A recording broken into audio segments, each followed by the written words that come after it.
9 de noviembre, dedicación de la Basílica de San Juan de Letrán. Juan 2, del 13 al 22, hablaba del templo de su cuerpo.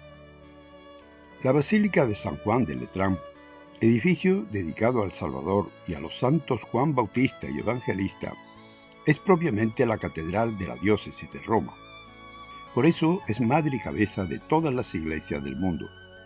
Es la primera basílica de la cristiandad, edificada sobre un palacio cedido por Constantino a la Iglesia en tiempos del Papa Silvestre, y es signo y testimonio de unidad de toda la Iglesia.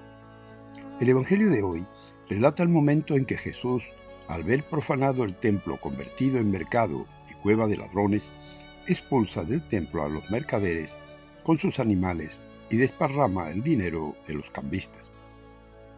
Hizo un látigo con cuerdas y los echó fuera todos del templo junto con las ovejas y bueyes.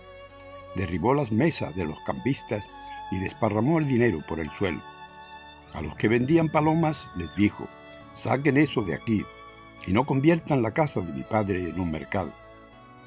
Los discípulos se acordaron de lo que dice la Escritura: «Me devora el celo por tu casa». Los judíos intervinieron: «¿Qué señal milagrosa nos muestras para justificar lo que haces?». Jesús respondió: «Destruyan este templo y yo lo reedificaré en 3 días». Ellos contestaron: «Demoraron 46 años en la construcción de este templo y tú piensas reconstruirlo en 3 días». En realidad, Jesús hablaba de ese templo que es su cuerpo.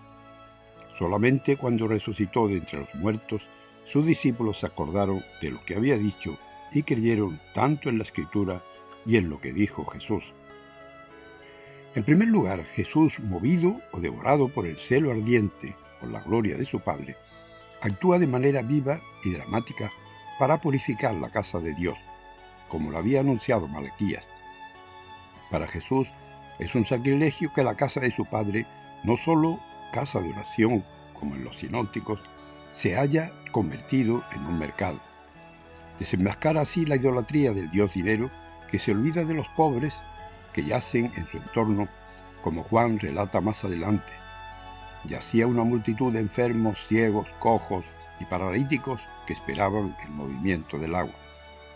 Cuando los judíos interrogan a Jesús el porqué de su drástica actuación, él responde: «Destruyan este templo y yo lo reedificaré en 3 días».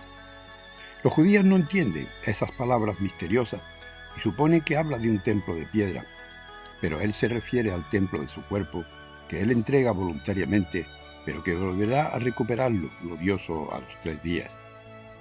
Eso lo entenderán los discípulos después de la resurrección.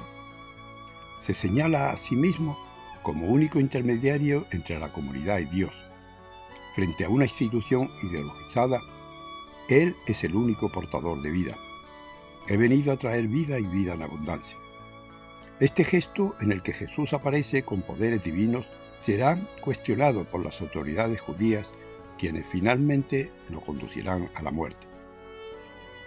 En segundo lugar, Jesús expulsa del templo a cambistas y vendedores que lucraban con el negocio de la religión, con un celo aún mayor que cuando expulsa a los demonios en los relatos de exorcismo, como gesto profético y liberador en el que señala enérgicamente la necesidad de limpiar el recinto sagrado de un mal que lo habitaba.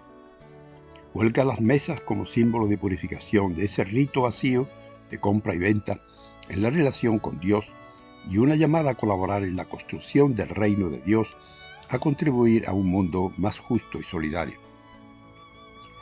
En tercer lugar, en la primera lectura, relata la visión del profeta, en la que por todos lados del templo brota el agua que genera vida y salud.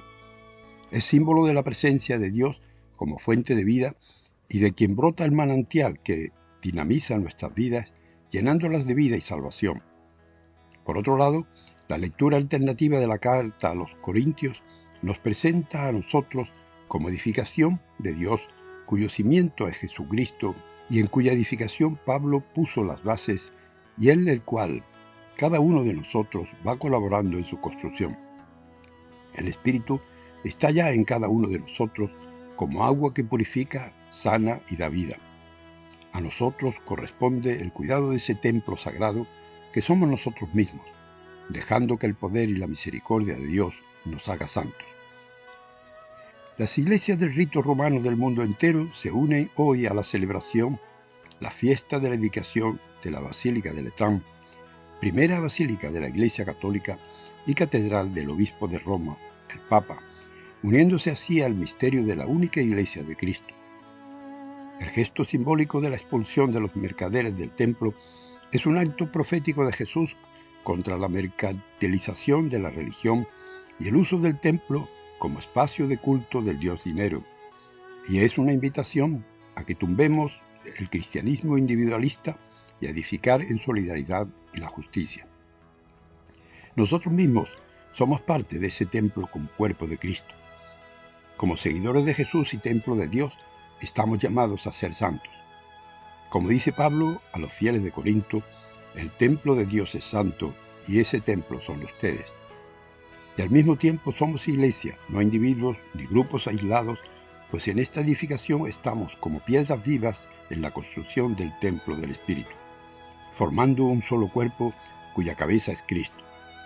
Él es el cimiento y en Él nos vamos transformando constante y progresivamente. En la medida que lo conocemos más profundamente, lo amamos más y seguimos sus pasos.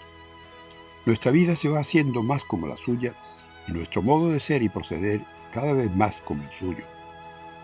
Purificados con el agua viva del templo de Dios, somos llamados a poner en Él nuestro fundamento para que conociéndolo más, le amemos más y sigamos sus pasos. Como dice el Salmo 45, el correr de las acequias alegra la ciudad de Dios. Les saluda y bendice en el nombre del Padre, del Hijo y del Espíritu Santo y Mariano.